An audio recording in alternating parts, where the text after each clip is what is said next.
Welcome back, everyone.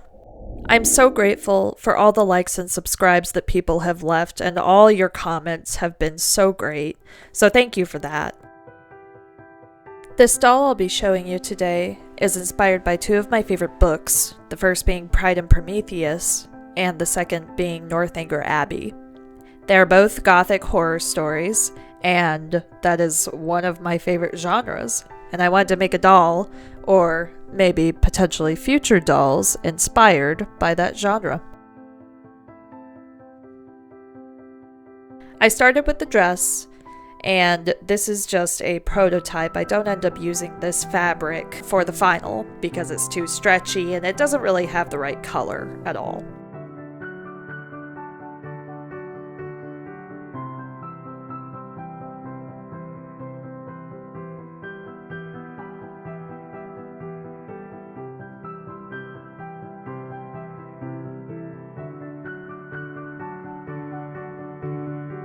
I end up using a really nice, easy to sew cotton fabric, along with a stretchy blue ribbon that I cut into pieces so I can get little flowers in the places that I want them.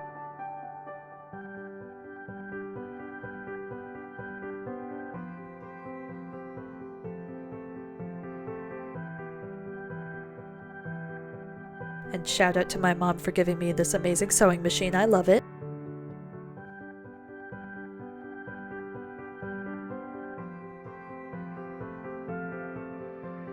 And here you can see the skirt portion of the final dress, and I like it much better because I wanted to limit her color palette a little bit more. I used a silver thread to attach the sleeves and also the ribbon on the bottom of her dress on the trim.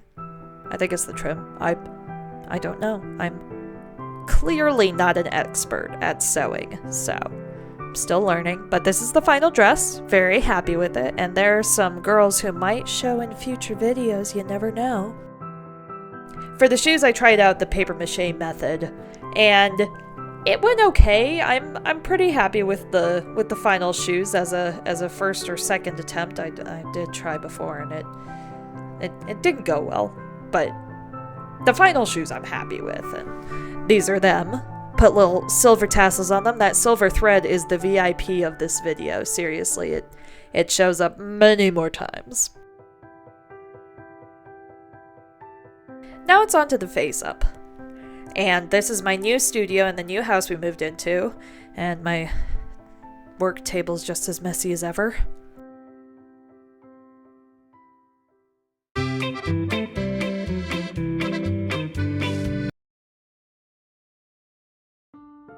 So after a little dance interlude, I scraped out the plugs into her head after warming it in the boiling water. And just as a disclaimer, Frankie, the character, the original doll character, is non-binary, but I'm going to be using she, her pronouns for this character that I'm creating because she identifies as female. So that's the reason I'm calling her she and her.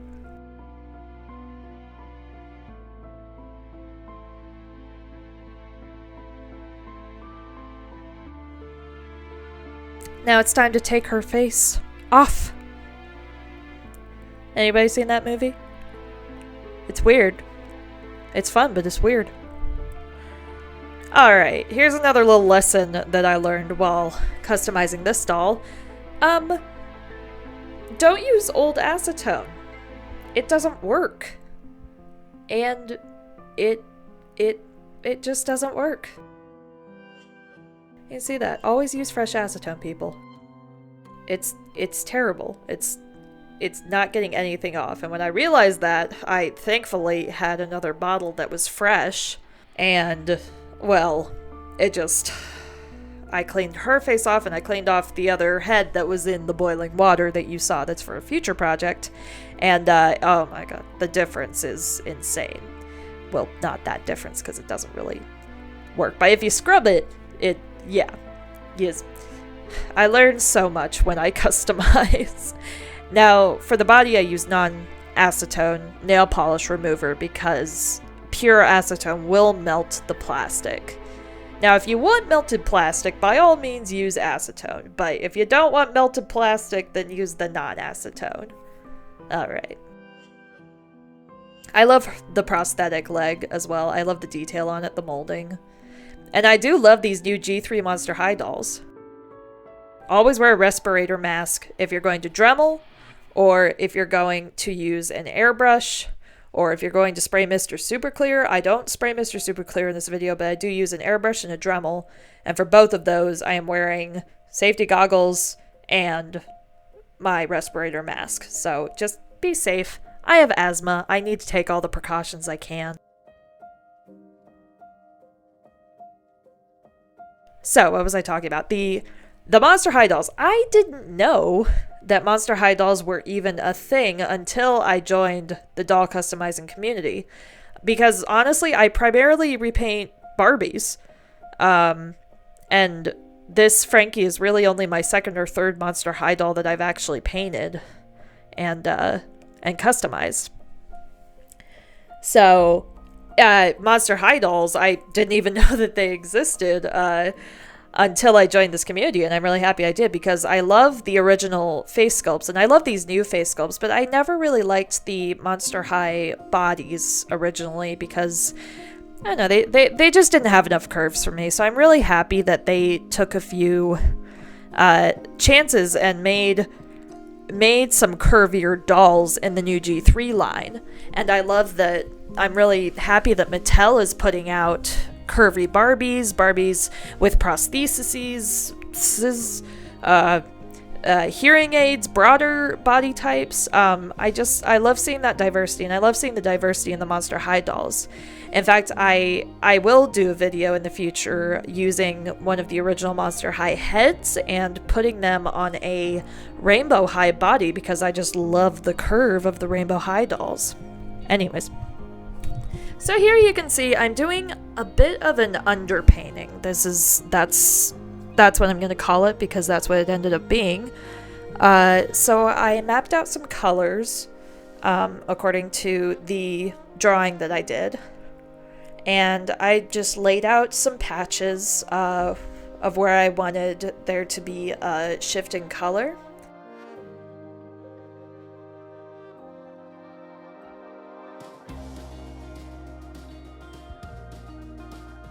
And some of it I end up wiping off, because I did introduce a weird purple that wasn't in the palette. You see that weird purple here. And thankfully I don't keep it. And then later on I go really crazy and I add yellow to the green, which should not have happened and I shouldn't have done. Luckily I realized my mistake and I take it off. But yeah, the yellow was nowhere near the palette. It's all very cool blues and greens that I'm keeping with, so color theory is difficult. For me it is. Not for everybody, but for me it's a but still, I learn every time I customize a doll. I learn how to do things better. I learn what shortcuts to take. It's all a learning experience. As I said before, that's what art is. It's all a learning experience. And as long as you have fun, it's doing its job. Yep, so there's the purple. Hopefully the last we'll see of that purple. And there's, the yellow. Yep, I agree with Alexis. That yellow needs to go away. So just take off the yellow, wipe it down. And if you want to remove something completely from the face, again, you use acetone, but I just used water because it was relatively fresh paint. So, the yellow, gross. Okay, yeah, it's just not what I wanted, so I immediately removed it. And then when I have this underpainting, the next thing that I'm going to do is airbrush over it just to deepen the color a little bit and make sure that the darker patches are darker, the brighter patches are brighter. And this is my airbrush station that I got for my birthday from my parents. Thank you, Mom and Dad. And the doll I got was from my girlfriend. Thank you, Summer. Love you. Yes, this Frankie was from her. She is not a doll fan, but she knows that I am, and she knows what I do to my dolls. So she knew it. She knew what was gonna happen. She she knew what she was getting into. So, yeah, she's fine. It's fine. We're all fine here now. How are you?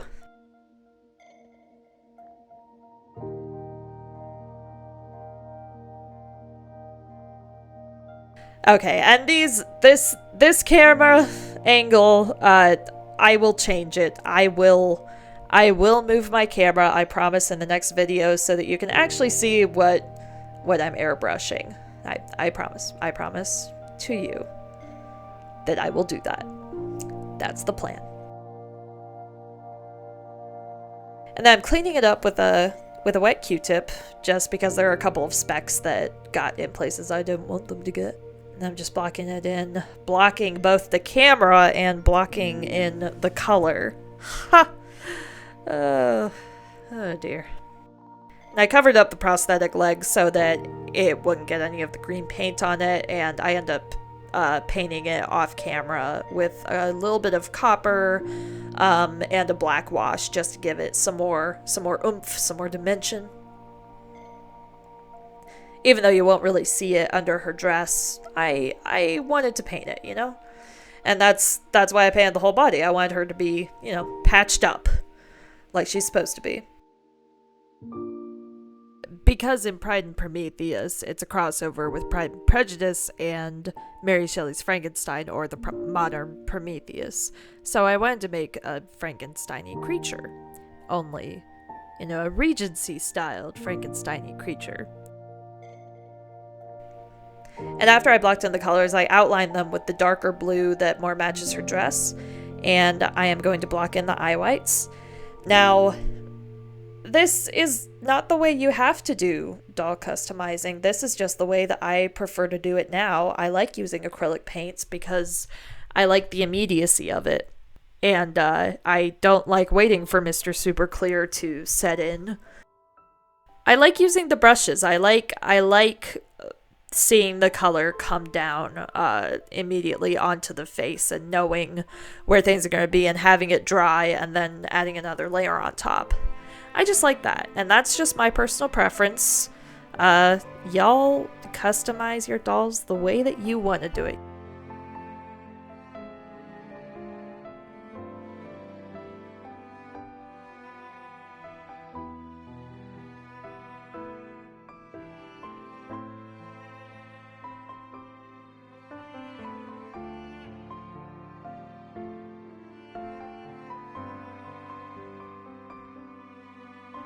And with acrylic paints, if the paint is put down fresh enough, you can just wipe it away with water if you catch it and it's not completely dry. Otherwise, use acetone. And that is one of the drawbacks of acrylics, because you can take off more than you actually want to remove.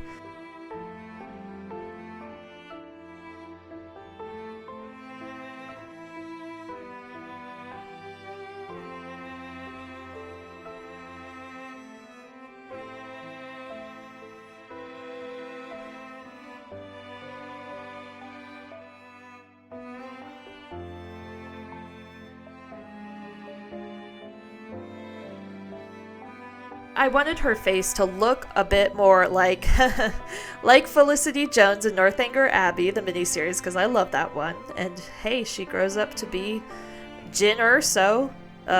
She's so little in the miniseries, and then she's off destroying people. My little baby's off to save China. Well, save the rebellion, you know. Anybody else absolutely love Rogue One? And anyone else ship her and Captain Andor? I do.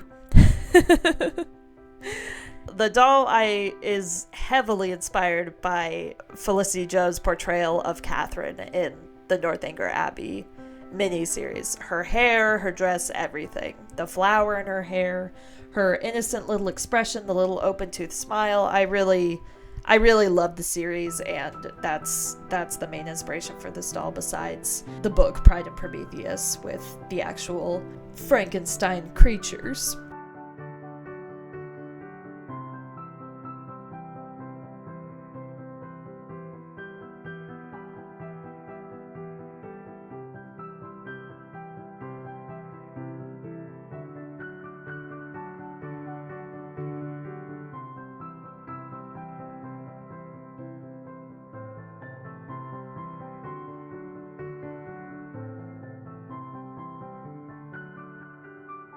And here, the pupil looks super scary, but I fix it. I fix both pupils, don't worry. And I love original Frankie's heterochromia, so I decided to keep that with this doll. Only one of them will be brown, and the other one will be a grayish, bluish, milky kind of look. And in between a couple of these camera shots, I do add some pink to her lips just to give them a little bit more life.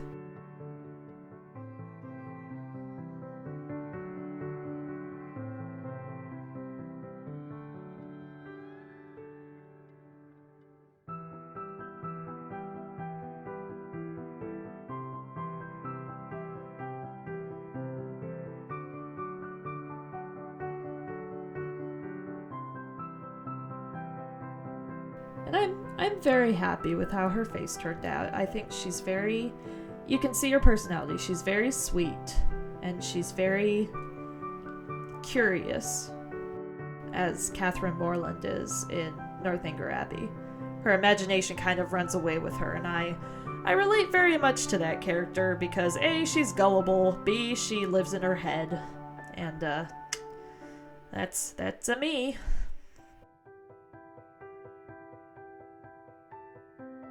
This was actually my favorite part, that silver thread is back. And I cut it into little pieces to act as the stitches that I'll be applying to the lines on her face, the in-between the light and the dark patches where she'll be stitched up. They might be stitches, they might be staples. Comment on which you think they are.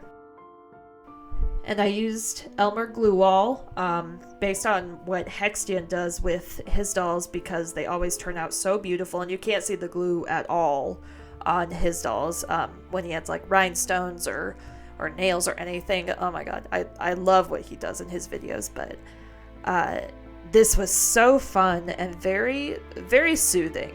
Very soothing to just place these, add the glue, place the thread. And once it's done, oof, it really gives a beautiful effect, I feel, because the silver and the thread is just so shiny, and it really adds a lot, adds another dimension.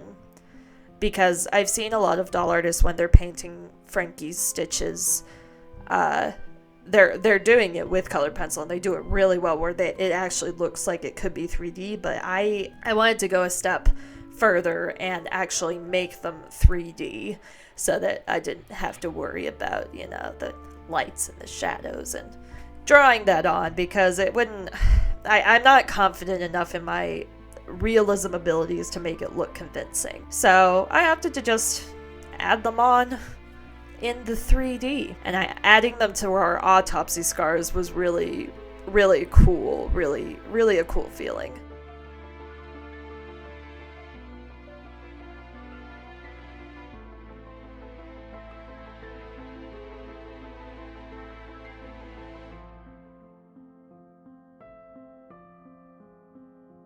So here she is with all the glue dry, all the stitches, and I absolutely love it. I love how she turned out. Even bald, she's looking good. She will have hair, so enjoy the baldness while it lasts.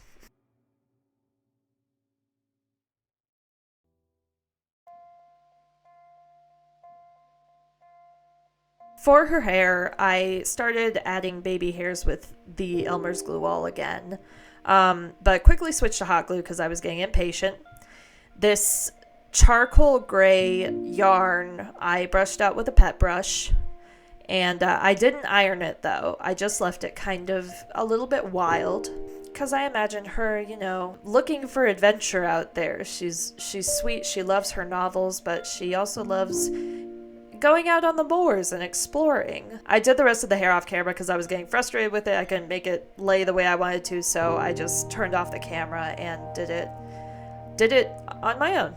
And I'm very happy with it. I did it modeled after, again, Catherine Morland from the Northanger Abbey miniseries. And I did her leg as well. Add a little copper, a little black wash, just to let it seep into the deep recesses and everything. So there she is, with her hair, the headband. The silver is the definite accent piece in this doll.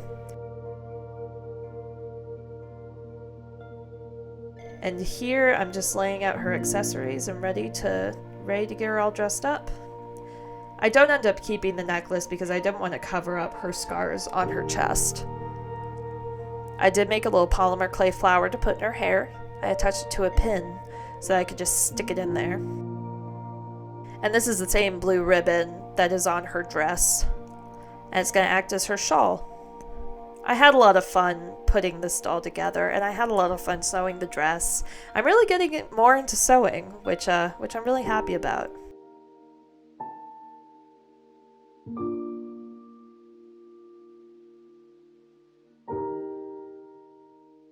So if you like this video, please share it, subscribe if you like it.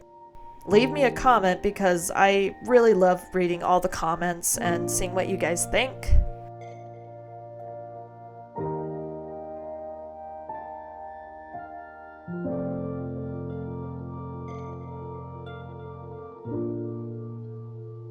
She fulfilled my concept beautifully.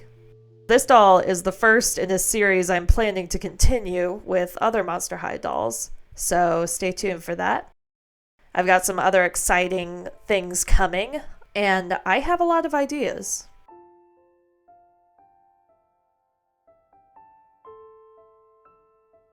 So here's the before, and here's the after. I decided to name this doll Catherine, based on Catherine from Northanger Abbey. I imagine her as a daughter of Frankenstein's creature, only she hasn't been abandoned by her father like he has. He decided to stay and care for her and nurture her. He bought her a new dress, he bought her new shoes, and he wants her to feel beautiful. I think it's sweet. Let me know what you think in the comments. Thank you all so much for watching my process for making Catherine. Please take care of yourselves and each other, and I'll see you next time.